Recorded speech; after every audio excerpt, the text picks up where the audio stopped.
guys, this is Gym Therapy Inc. here, and we are going to discuss postpartum depression. I'm Trista. I'm Justin. And we have our special guest here, Marissa. All right, let's talk about our weeks like we always do. All right, I had a great week. Was blessed last night. I turned 40 this weekend. Ew. Yeah, that's gross. I did say I was blessed. I'm not. Well, I made it. I'm proud of that. Made it. That's yeah. But my family threw me a surprise birthday party. It was good. 40's an interesting age. So many people over 40 last night told me like this is basically when life actually starts, and I'm actually kind of looking forward to getting started. I think it's cool when you actually, after you hit like your 30, I would say 35, you actually start to figure out who you are as a person. Yeah. Which in my 20s and going into my 30s, I had no idea what I wanted, no idea what I wanted to do. No, didn't really understand my core values. Yeah. And I was just kind of winging it, like way more than I should have been. I mean, we're still winging it now. Like, let's be real. We are, but your brain's not even fully developed till you're 25. So, and you have to have all these things figured out by the time you're 18, 19 years old. And it's not like it was in, when people lived to be 60. Now people are 80, 100 years old. You have time to figure this stuff out. And it's not like we have more options than going to the coal mine or going to the army. Yeah. Now you can do a ton of different things, and there's almost too many options because people get so bogged down with options and they don't know what to do. But I don't know, life. I don't think life really starts till you're 26, 27.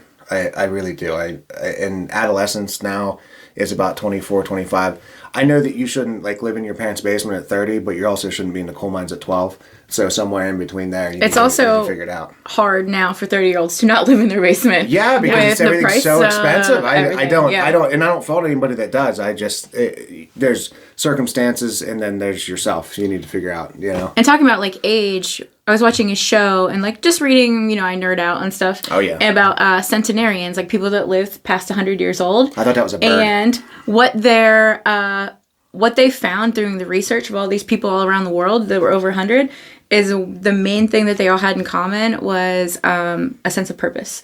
They had something that they got up to do each day, and it didn't have to be a job or something big. It could have been just waking up and helping people in the community, picking their food in their garden, stuff like that kept them alive. So that's a new goal for me. How many people do you hear about that die a couple days after they retire, or whenever their spouse does, and then it's a few days after that? You do have to have something to live for. Yeah. Yeah. I agree. So, what about you, Marissa? What was your week like? Work. All week long. And when I'm not working, kids all afternoon. So, what do you do for a living? I am a health coordinator for the IPG Physicians Group in Indiana. I schedule surgeries, schedule testing, meet with patients, just help the docs out. Good. Great. And how many kids do you have? 2. I have one that'll be 4 in February. She's my little wild child, little feral animal. Then I have a son who's almost a year and a half, and he's a little more toned down than her, but, we make it work. She'll teach him. Don't worry. And I don't know if you guys know this, but I hit a hole-in-one a few months back, and Marissa's husband witnessed it. So if anyone have, I don't really trust Greg's word for that. Yeah, I get that. Yeah. Oh, that's good.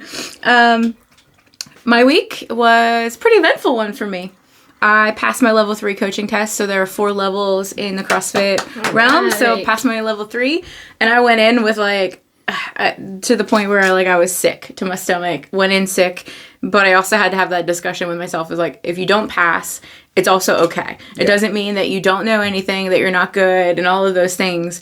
And I went into this test, and they give you basically a dry erase board as you're taking this test on the computer, and it's a proctored exam. People are watching you take the test. Make sure you're not cheating. Couldn't even have a drink with me. It was pretty extreme. It was a 4-hour test, and I was like, I'll be out of here in an hour and a half. I went 3 hours and 40 minutes taking that test. Woo. And I had a list of questions that I had to go back to, and I went through everything, wrote them down, the ones I didn't know, went back to them, and did a process of elimination that way. And I was sweating. When I left, I was just I don't know.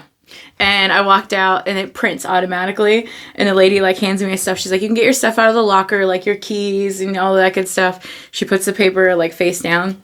And I just like look at her and I'm making eye contact and I flip it up and I was like, yes! Did it give you a score, a pass, fail, or how did? Yeah, it said congratulations, you passed, like right then and there. Okay. Nice. So I was able to, by the time I think I got home that night, CrossFit had already sent me an email with my certification in it. And then by the next day, I made a post online about it and my rep for the area, because we have like different sections of like representatives from CrossFit that work with the headquarters, and she reached out to me and sent me like a voicemail and said, congratulations, I'd love to talk to you, please share your experience. So that was a really cool thing, and I think my next is going to be going for level 4, where I actually have to go to someone else's gym and coach their class of people that I don't know anything about, and demonstrate that like I'm able to come into any class, coach people, cue them correctly, and get them through a workout time efficiently, safely, and also make it fun for them, because it's not about just coaching, it's about making a fun environment. So yeah, you'll do good. It's you can take a break for a day or two before you start working. So I made a deal with myself that I wasn't going to listen to the Britney Spears book until I was done with my testing. A little treat yourself. So I'm excited. Yeah, good for you. It's not easy to think you were a Zumba coach before a CrossFit coach. And I have some people that actually, they came from the Zumba world into CrossFit, and it's just funny to see how it all evolves. But the whole thing was like, you know, in my 20s, I knew I wanted to do things to help people. I knew I liked health and wellness, but I just didn't know what I wanted. And nothing ever seemed to work out for me. Like, I looked at getting a building to teach Zumba in, and it would fall through. It'd be too expensive or something. And it just wasn't what was in alignment with what I was supposed to do. And then when it happened, it just was like that.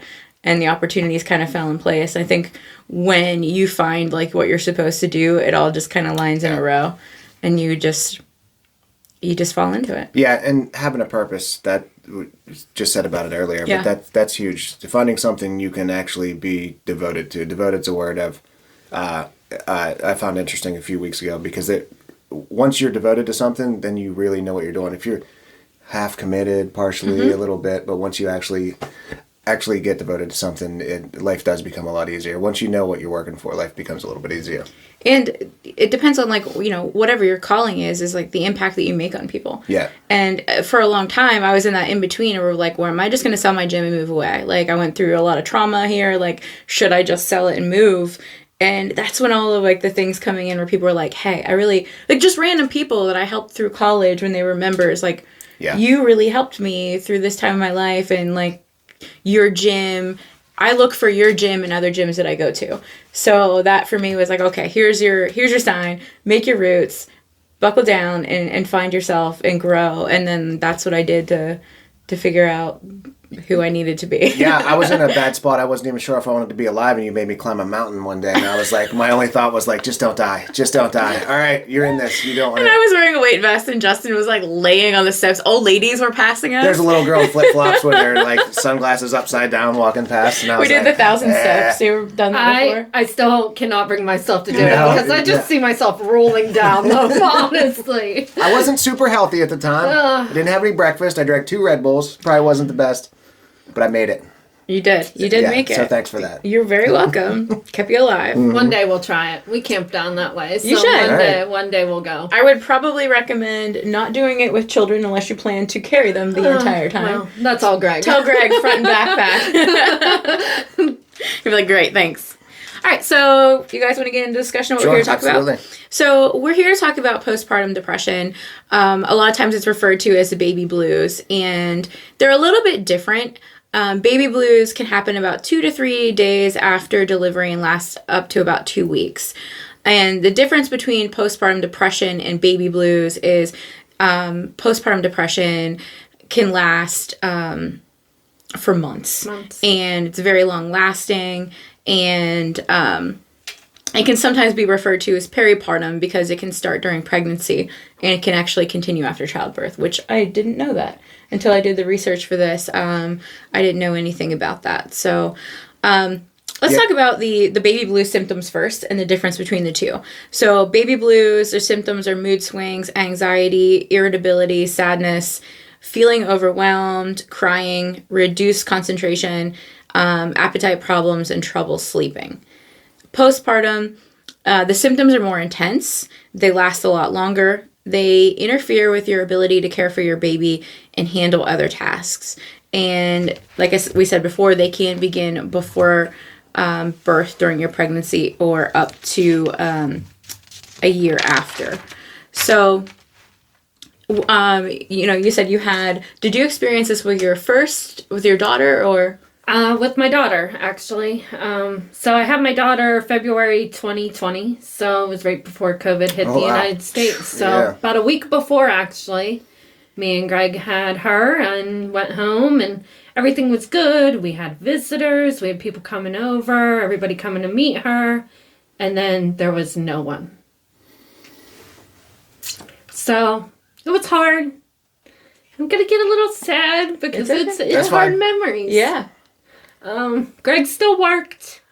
I was home with her. I didn't want to be there.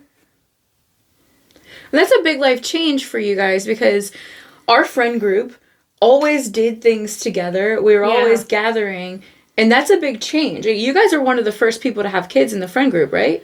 So in the friend group, Brad and Sammy had Jacob, and then I think me and Greg had Layla. We were all everybody was pretty much pregnant at the same time. Don't ask me how that happened, but we were all pretty much pregnant at the same time. There was babies coming. You go through that time when you're getting married. Everybody was getting married at the same time, and then you're having babies at the same time, and your life changes. So we used to be a friend group that liked to go out together and get drinks and have fun and party, and then your whole life changes. You're going into we waited till our 30s to have kids because we did enjoy our life in our 20s.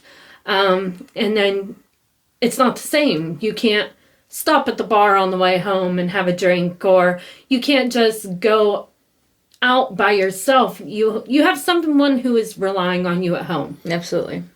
So it's a big change to become a parent. I tell people, we waited till our 30s. Yes, we were older, but it's hard when you're young if you don't have a big support system to help you out. Yep. So we have our parents, they help out, but we don't want them raising our kids. So they go to daycare during the day, but it's hard. Finances change. You're spending more on food. You're spending more on electric. You don't realize how much goes into having a family. Well, childcare, number one. What people were telling me that they pay in childcare is basically a second mortgage. Yeah, it's like a paycheck a month. Yeah, once you add your food in, you add them caring for your kids, you're pretty much taking and working for one paycheck a month. Well, and you probably too thought you have all this help. And you do, and then COVID hits and you have zero help. Yeah, and that's got to be scary.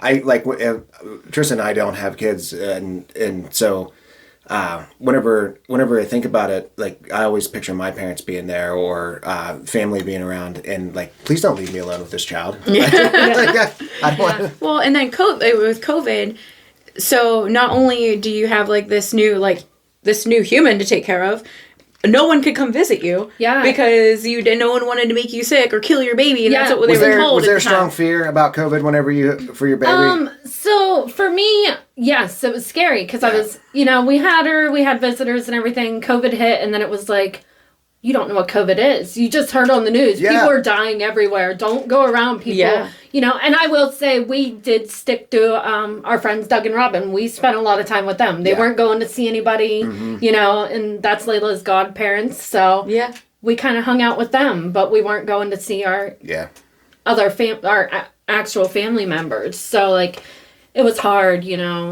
Everybody was off work. Schools were shut down. You didn't have anybody to talk to.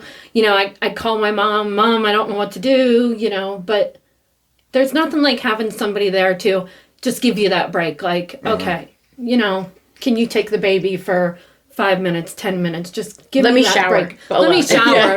Please let me take a shower. Let me sleep. And that's a... And what were the symptoms that you noticed yourself having? Okay, so I'm not an emotional person. If anybody knows me, I am a rager. I can't say I love. I'm a very angry at heart person, so I get. That's just how I settle. So if anybody knows me and I'm in a bad mood, turn the heavy metal on and just scream the whole way home from work when you're having a bad day. That's me. So it was really hard for me to just find that happy medium to take care of the baby. You know, like, my symptoms kind of were, I cried a lot. I'm not a crier, not usually ever. I didn't want to be there. I don't know how to explain it. Like, down to my core, I started to resent my husband. Mm-hmm. I love my husband, but I resented him. Because he got to leave and go to work. He got to leave. Yeah. He got to go to work, you know. He wasn't there to help me. It was me alone with her. And babies require a lot of work. You're up every 2 hours. And he was working, so all night long I was the one getting up, you know, because I was at home with her. So every 2 hours you're up out of bed, you're sitting there, you're feeding the baby, you're falling asleep with her in the chair, you're waking up thinking, oh my God, did she fall? Yeah. Is she okay? Did I crush her? Yeah. That's your first baby, you don't understand it. So it's a lot of emotions coming at once. And sleep deprivation is a whole other ballgame too. I mean, I have 2 dogs. And they're getting older. They get up in the middle of the night almost all the time now to go to the bathroom. And some days, like, I feel myself being mad about it. And then I have to be like, check myself. They're 12 and 10 years old. Get your shit together. Like, they're dogs. It's not their fault. But, like, you have that anger where you're woken up and you're tired and you're dragging ass. And then you have to like bring yourself back together. But when you're extremely sleep deprived, that's hard to do. It's hard to bring yourself back to balance and not be mad and frustrated. And I think that was like one of the scary things for me about like even thinking about having a kid is not getting enough sleep. Like, I require sleep, and I don't know how so many moms do it. Like, you're superheroes, honestly. I've heard women say too, and they don't like to say this out loud, but they actually resent the baby too. Mm-hmm. Like, almost like, what did you do to me? Yeah. I mean, you're totally different. You change. Everything changed about you. I mean, you're like fluffier than you were. I mean, you know, you gain all this weight when you're pregnant. You don't feel like the same person. Yeah. You break out. You have acne like you're a teenager. You know, like, there's so many hormones going through you that everything changes. Your mood, your just... everything about, I mean, having the kid is wonderful. Don't get me wrong. I would never give up my kids. I love them. I love them, you know. And even now as a parent, you're like, God, why did I do this sometimes? And if somebody says, I would never say that about my kids, you're lying. Yeah. You are lying. Everybody has said that at least once. Like, what am I doing? Why did I do this? You know? And I feel like that's just part of the human experience. You're being honest about what you're truly feeling, and it doesn't make anyone out. Would never make anyone a bad parent to be like, sometimes you wonder why you did this. I mean, everyone has those feelings with everything in life. Like, sometimes with my dogs, you know, when they're up in the middle of the night, I'm like, why do I have 2? Why did I get 2? I get it. You said about letting the dogs out. It like, sometimes if Jers has to go out in the middle of the night, or she'll get up sometimes and throw up because she ate something stupid during the day. But if I have to let her out at like 2 a.m, I don't get mad at her. I get mad at myself. I'm like, why didn't I let her out at 11 before I went to bed? Yeah. You know, it's so some of it's like some of our own fault. Yep. Well, I mean, we're in bed at 8:30, so that's I mean. But if they have to get up at midnight, and the most annoying thing they do is get up to get a drink in the middle of the night. They just want to get up and get a drink and go back to bed. Yeah. And I'm like, you can jump off the bed. You can do that and get your own drink. But, you know, with a kid, and you think about those things that bother you, like with a kid, you're looking at your spouse, it's one of the two, or you are getting up. And it's usually always a mom, especially if the mom is breastfeeding. Especially, you know, when kids wake up in the middle of the night. I never wanted my dad. I didn't ask for my dad. I asked for my mom. I don't think I met my dad till I was like 5. He was just always working.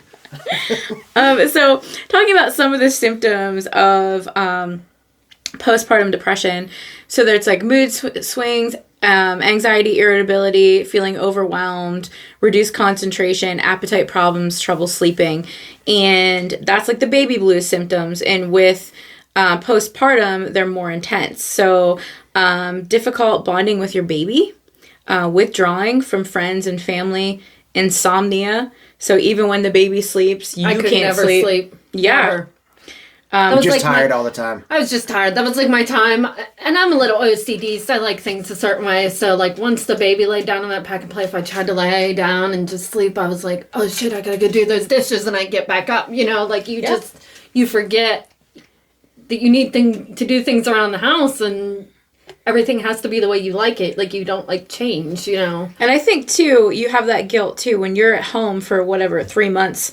That you feel like if they come home and the house is dirty, then that you failed as the mother because it's not perfect when they get home, even though you didn't sleep more than 2 hours throughout the night. And I think that that's a big thing, that like wanting things to be a certain way. And you're a sociable person too, so did you start to have guilt like I'm not hanging out with this person and I'm not being a good enough friend and I'm not being... Yeah, so I have a small friend circle, you know, like there's some...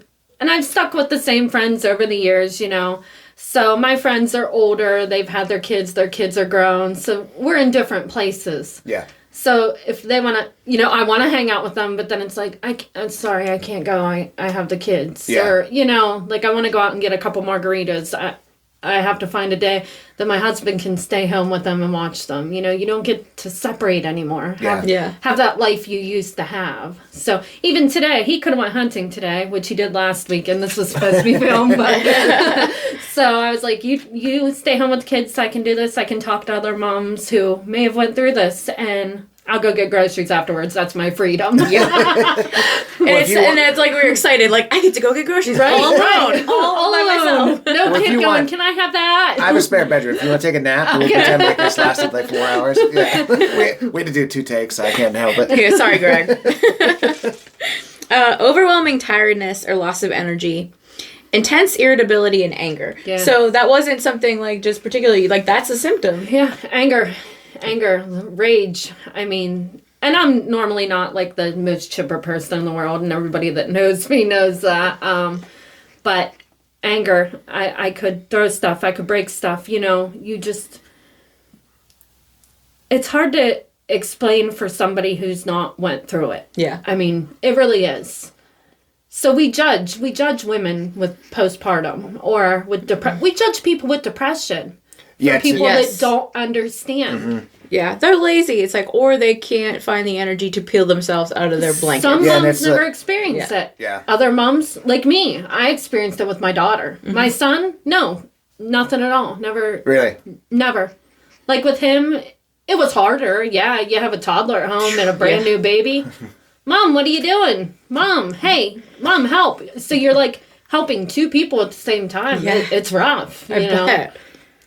Especially when they're pretty close in age, right? Yeah. So February 18th and then July 18th. So 2 years, 5 months apart. Okay. Wow. So you were basically pregnant for 3 straight years. It felt like it. Yeah.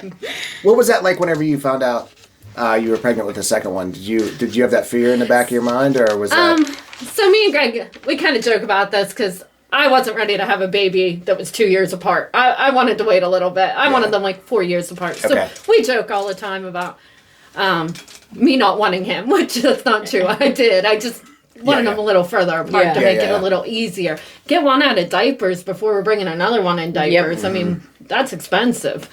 But I wouldn't change it for the world now. But it definitely, it was scary. Like I thought, am I going to be back to feeling depressed, angry, not wanting to live, you know? And I hate to say it, but I'll never forget. Greg watched kids. Layla. I went in to get groceries one day, and I was coming down over Sample Run Hill, and I thought about driving off the road. Mm-hmm.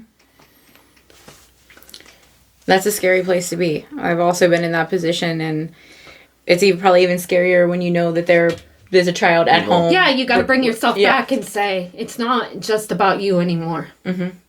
Yeah. And that's one of the, one of the last symptoms here is recurring thoughts of death or suicide. Yeah. And and then you have like those feelings of worthlessness, shame, guilt, where you don't stop doing everything in the house to the point of where you're exhausted. And then you think like, okay, I'm not being a good partner to my partner, right. Because I'm focusing only on the kid. Because you do feel a disconnection.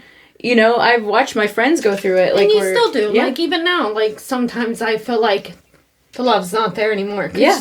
you're more focused on your children. Do you guys do, like, date nights and try to schedule those things out? Me and Greg had a date night for our anniversary last year. I mean, we usually go out once a year. Last year we went and did pottery because everybody knows Greg's always been artistic. My husband, he loves. So I booked Stokehold Pottery uptown. We went for a date night, and then we went to our buddy Rat's afterwards for St. Patty's, and it was nice. We got home at 3 a.m. and it's been a long time since we stayed out till 3 a.m. But one of my friends actually kept the kids so we could have a date night, which she's, does that a lot for us if we need to get away, But then I feel guilty, like those are my kids, you know. You kind of feel a guilt too. You want to get out, you want to get away, but then you get this guilt down in like, those are my kids, I should have my kids, And it sounds like there's guilt regardless of what you do. Yeah, whether you much, go out, whether you stay in, whether you're with your kids, whether you're with your husband, you just feel guilty for some. Yeah, for some like, reason. and people say you can't compare animals with kids. Yeah. Oh my God, yeah, you can. Mm-hmm. Yeah. Like, animals are exactly the same. Like, yeah, you may want to go out and do stuff, but your dog's sitting at home in a cage or laying on the couch when you could be there with them. Yeah, I feel guilty even being in a set. Like, mine's upstairs, and I feel bad she's not right here. Do you know how I got 2 dogs? Nitro had insane separation anxiety to the point that, when I was married, we couldn't leave. Mm-hmm. And we talked about it, and I was like, I feel like we need to get our dog a dog.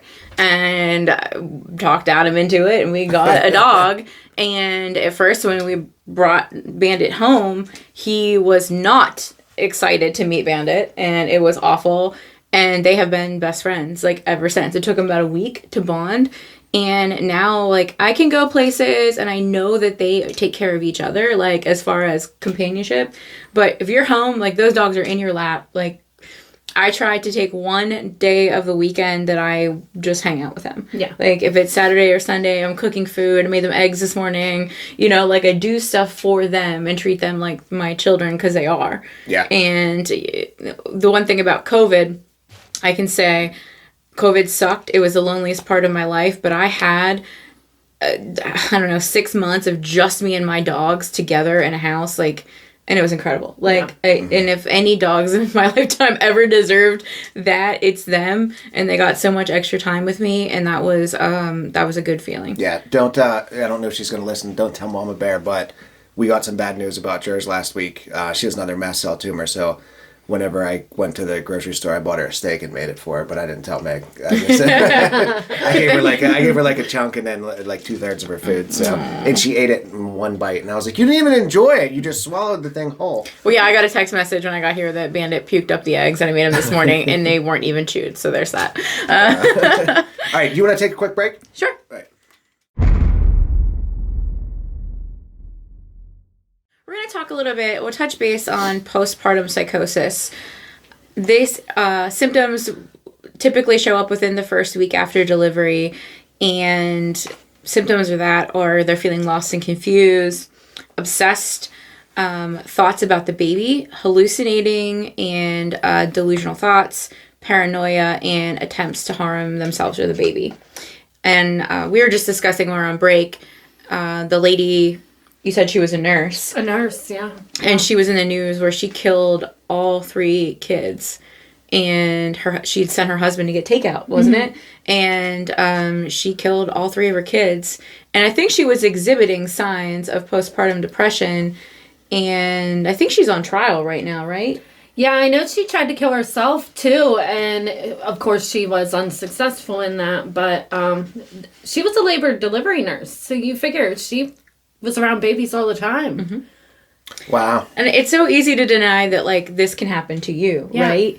I mean, same with depression. When you're, like, going through it, you're like, oh, I'm just going through sadness, I'm going through this, going through that. It wasn't until I had multiple suicidal thoughts that I was like, okay, this is beyond sad. This is beyond normal sad. It's very hard to tell, like, whenever you're actually going through something, because whenever my psychiatrist asked me if I ever experienced any like bad financial decisions, anger or dangerous behavior, and I'm like, no, I'm like, I have a decent job, I make, I have a house. She's like, didn't you tell me you quit your job after you after you bought your house? I'm like, yeah. She's like, didn't you tell me you and your spouse fought? And I was like, yeah. She's like, didn't you tell me you did like binge drinking and stuff like that? She's like, do you think that's dangerous? Do you think that's a bad financial decision? Do you think that's anger? And I was like, oh yeah, that is me, isn't it? And I was like, oh shit, I figured out, like, I am bipolar. I get it, but I had no idea going through it. You just don't, and guys, we're dumb too. Like, we don't recognize anything. If we have the flu, we're like, we're dying, but if we're actually dying, we're like, we're fine. Yeah. You talk about bipolar, that's actually, women that have bipolar are actually a higher risk factor for experiencing postpartum depression. Yeah. I learned something in this research is that fathers can also experience postpartum depression, particularly those that are young, that have a history of depression, or those that are financially struggling. Yeah. So did Greg experience anything with any symptoms? I don't believe, like, with the kids he did. No. I would say we had, right before our daughter turned a year, our dog passed away.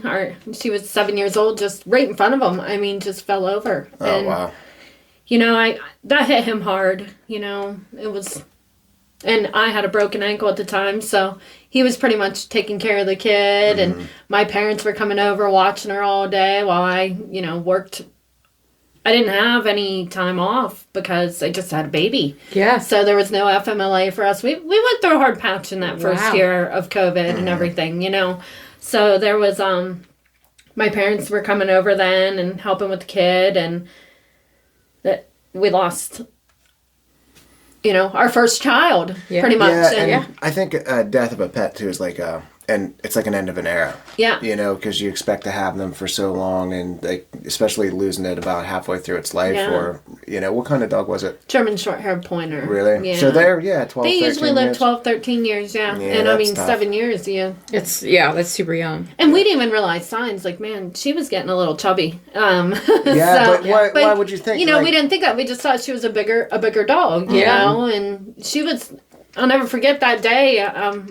Went out on the porch and on my little scooter with my mom, and she was running through the yard like crazy, just having a blast. And it was snowing to beat all heck that day. She was laying on the couch snuggling, and then Greg took her out, threw her a frisbee, and she brought it back and just fell over. So that's terrible. Never knew what happened to her, but best dog ever. Yeah, we still miss her to this day. Were you at the hospital then, or were you I was at home. I just had my surgery on my ankle like the day before, so. I mean, were you working at the hospital then, or did you have a different job at that time? I was actually at the nursing home. I worked as a CNA and a scheduler for them. I worked there for 11 years, and that was probably a scary time to be in a nursing home too, with the COVID era as well. So when around that time frame, COVID hit the nursing home the day after Thanksgiving. So me and two other girls were the only ones that never got COVID. I didn't get COVID until I had my son a week later. So COVID hit the nursing home like 11 months into COVID. Yeah. Okay, yeah. so COVID was... All right, yeah, so it was we were really going into it. Okay. Because I know a lot of people got sick like that Thanksgiving, Christmas, pre-COVID. Pre-COVID, because no one knew what it was. Yeah. Yeah. So once COVID hit the nursing home, I mean, it spread like wildfire. Yeah. It really took a lot of residents. It's funny you say that. That's the same time it hit my grandma too. And she was she was in a completely different nursing home. But you think that's probably when you're getting together with your family around that time, like the workers are, because we're meant to come together and be with people. Yeah. And I think at that 9-month mark, everybody was losing it. We were tired of it. We were tired of wearing masks. Yep. We were, everything. So, yeah, and it was hard on the residents. It was hard on their families. They couldn't come in and visit. I remember them, like, coming to the window and, waving. We'd drawn on the window, So at that time, Specialty Tire had actually caught on fire, which is where my husband works. So he was home with the baby then. And I was working 16-hour shifts. Yeah. So I feel guilty now that I kind of missed out on her as a baby. But I knew that she had somebody at home with her. Yeah. Those residents, they didn't have like anybody to take care of them. All the workers were out. They were all sick. We had agency in. The agency people were sick. Yeah. The regular workers were sick. So we just worked. That was the worst. Like, my grandma was in a home, and, you know, they cut out their exercise program. They cut that lady out.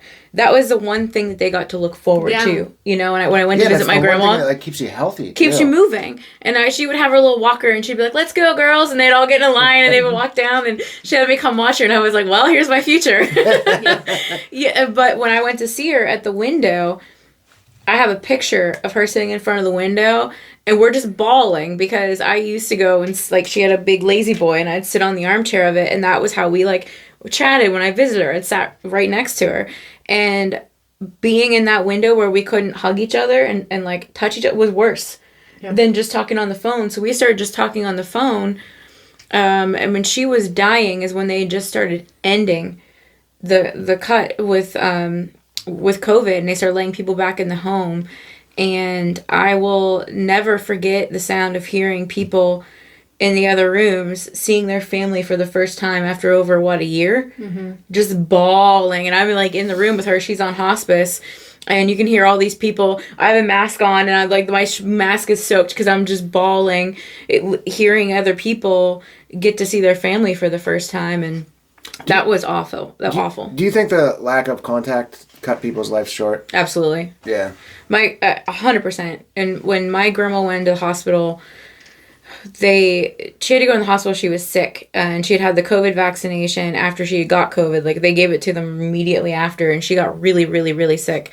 And my parents couldn't go to the hospital because my brother was at home sick with COVID. So I went because I lived in a different household, and it was my mom's or my dad's sister and her two girls and me and my grandma. I said, you know, Dad couldn't come because Chris has COVID, and she's like, it's gonna kill us all, and like that, and she was just bawling. And you don't realize how bad that affects those people and how long they went sitting in their rooms alone. Like, the room was smaller than this room, eating by themselves, like breakfast, they weren't lunch, even dinner. allowed to come out in the hallway, or you had like your red units, your yellow units, your green units, and full PPE. And my grandma, she was like, this is a fucking prison. That's exactly what she would say, because that's what she felt like. And as a healthcare worker at that time, I'm going to be honest, those people that were ready to go, sometimes they just needed to see your face. There were many times I took my mask off just so they could see, you know, or they can't hear, you know. Yeah, that was the worst. That was hard. You're wearing a face shield, you're wearing a mask,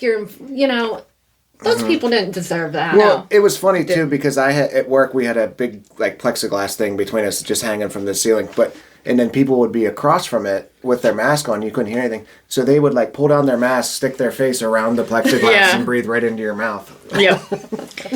When we got to go in to see my grandmother, they let us into the room with her because she was dying. Yeah. And they knew she was on hospice, so they let us in and shut the door. And I shut the door. I took my mask off so she could see me, and she would know it was me, and I could talk to her. But if they caught you, like, you could have gotten in trouble for that. So I had it like dangling off of one ear. So if I heard the door open, I'd put it back on. But thank God for nurses, hospice workers. A shout out to 365 Hospice. This nurse Sarah, when my grandma was in the hospital and we couldn't go in, or she was going into the home to see her, she was taking her own personal phone and FaceTiming our family to see her, and that woman was like a godsend because I would have not got to see my grandma for a lot of the time without that. So that being a nurse during that time, dealing with having your first child, Greg being off of work, like that had to have been just so much. That's incredible that you guys pulled through that together. Yeah, and I started to say this before, but it's incredible. Everything you thought you knew about having a kid, oh, it's gone. It was gone. It was out the window. Yeah, and I think it's usually gone from most people, but then your everyday life was gone too. It's unbelievable. Good for you. Glad you made it through. Oh. Yeah. We're still working there. Still working on it. Did you guys end up developing like a support system through this? Like, what did you find to help cope through your symptoms? Oh, definitely raging. Listening to my heavy metal. Yeah. I mean, if anybody's heard the song Popular Monster, I mean, that song resonates so much if you listen to it. Really? Who is it? Oh, God, no, I shouldn't think about this now. I'm going to have to look it up. You're going to have to cut this. But music is one of those things that everybody relates to it in some way or another, and music's good for therapy in so many different ways. Just whether I can't even tell you how many times that music has saved me. Honestly, yeah. I cannot. Like, it has absolutely saved me, and the many times that I've met Hanson, I was like, yeah, you saved my life more times than I could really tell you. Falling in reverse. Okay, I shouldn't have done that. My God, I have so many songs. Yeah. Maybe I'll make that the intro song for this. Yeah, it's a very gripping song, and I actually think it was released in 2020, and it hit at the right time. You know, that song came out 2019. It come out, so it probably get popular in 20. Yeah, like it hit at the right time. That was the song that I would kind of listen to, and I would think, you know, this is me. Mm-hmm. You know, yeah. So music definitely has helped. I'm not one to... So this is out of my comfort zone completely. I don't open up. I bottle it all in. That's good for you. Until I break. And I will say, I did try to reach out to my doctor, you know. Yeah. Hey, I'm depressed. I'm depressed. Like, and this was my OB, you know. Yeah. They should know, you know, Right. that's the specialist. I asked for meds. Yeah. If I'm asking for meds, something's wrong because I don't take any meds. Yeah. Like, Yeah. How'd your doctor handle that? He said, call us back, let us know. I couldn't wait. No, I know. This is something that was the thing. Like, I couldn't wait, and I knew it. Like, I knew that I couldn't wait any longer to find something to help me. So I called my primary care physician, and I said, you know, hey, I having some problems. Like, I had the baby, and I'm depressed. Like, I'm really depressed. Mm-hmm. And so he ordered me some meds. He said, I'm gonna order you 20 milligrams, and we'll see if it helps. Yeah. Okay. So I started taking it, and it wasn't helping. I gave it about a month. Okay, it's normal. Yeah. Yeah, normal. You need to go 4 weeks or so. You know, I gave it some time, and I wasn't feeling any better. Yeah. And then finally, I called him back, and I'm like, I'm not feeling any better. Yeah. Can you up me? Yeah. So he upped me to 40 milligrams. I believe I was taking Selects at the time. That's actually what I take. I take it now. So I went up to the 40 milligrams, and it started to help. Yeah. You know, I started to not feel that crushing in my chest, like I couldn't escape myself. Yeah. The hopelessness. Yeah. And like the intrusive, like for me, the anxiety of like, it's almost like you're always driving behind the truck in Final Destination where like, you know, like the log's going to fall off. Right. You get those intrusive, like shit, something's going to happen. Yeah. Or you're hoping something happens. I mean, like. Kind of, yeah. When you said about... Here comes that log truck. Yes. That feeling when you said about seeing the pole along the road, the telephone pole, it was just probably about a month ago. I was driving the back way from Penn Run to Indiana, and I passed the telephone pole that I remember so vividly, just being like, it's so close to the road. If and I literally like thought that, and I started just bawling on my drive because I was like, how easy that would have been for me just to do it. Yeah.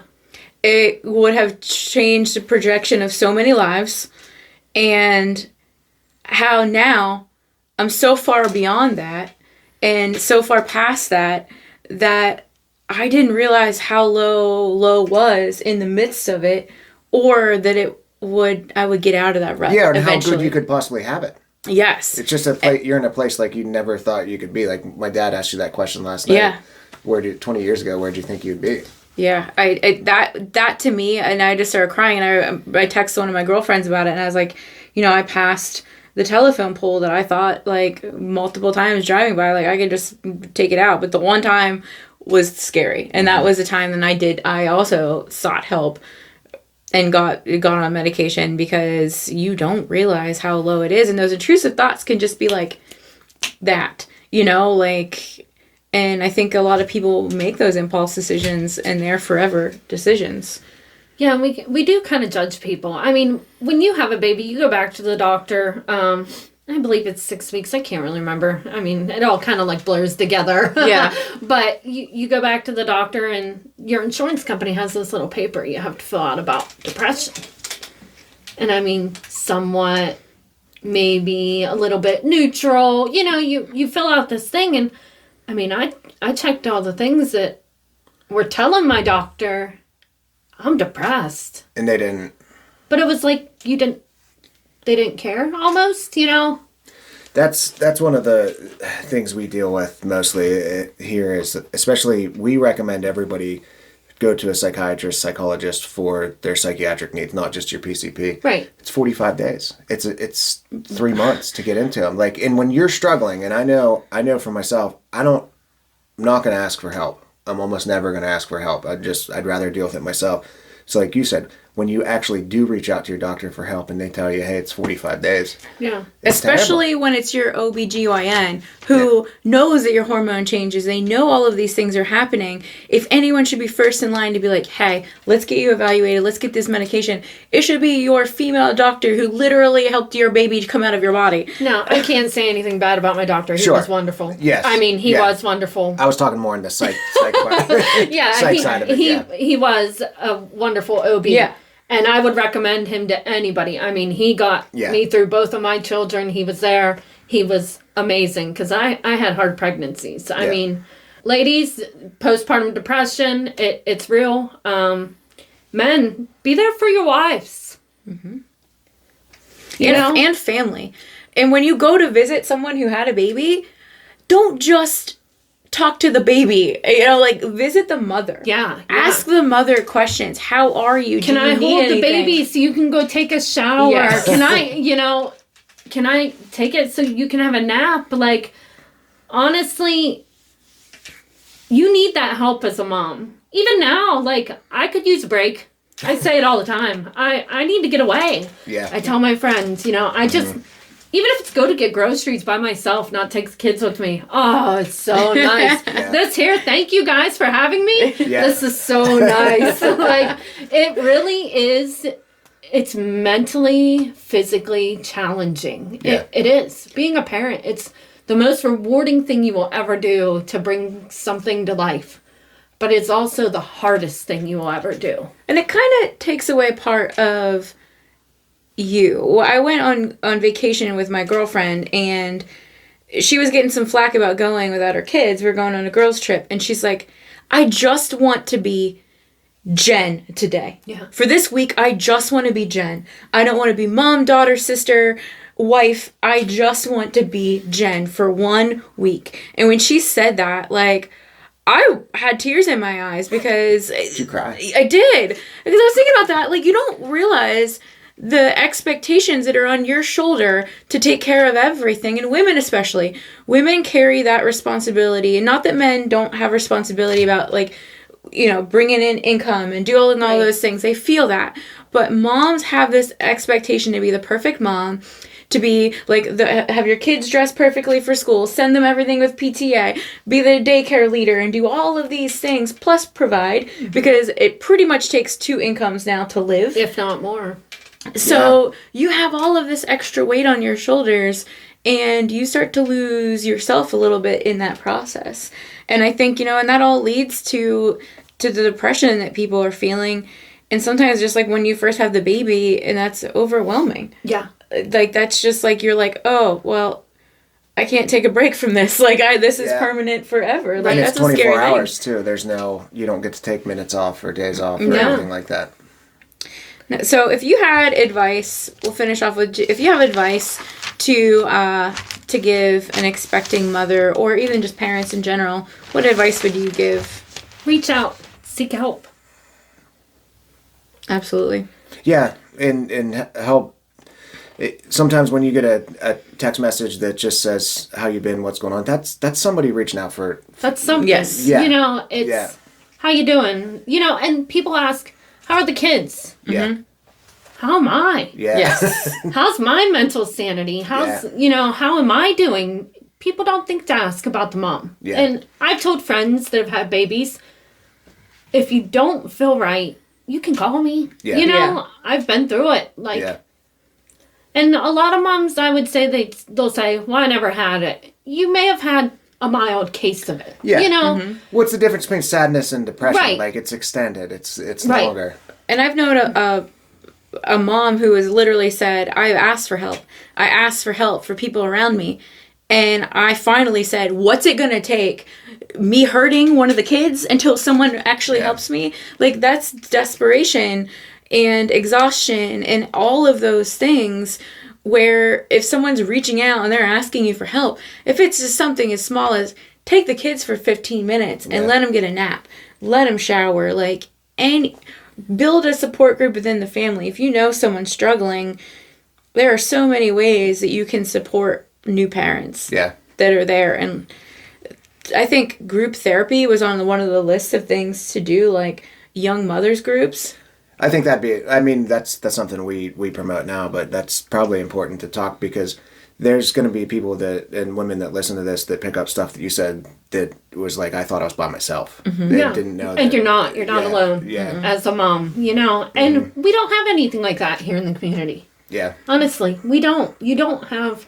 Yeah. And being me, I don't have a lot of friends, so it's hard. It's the rage. That's Yeah, it's the rage. They know. Stay away. She's gonna get mad. That's right. But yeah, it's hard to find somebody who understands or that you can reach out to, or, you know, I don't want to be on meds my whole life, which I did go off my medication. And even now, depression's still real. You know, I get sad. Yeah. We all do. If it may not be as bad as what it was. Like, I don't think I drive to town and think, wow, I'm going to run off the road or, you know, something like that. But we all are depressed, you know. Yeah, well, I mean, if you take a combination, especially the bipolar people, you take the time when you're low and it's November, it's dark outside, the seasonal stuff hits, you just had a baby, or, you know, there's things that can compile that happen all at once that can make you make bad decisions. Yeah.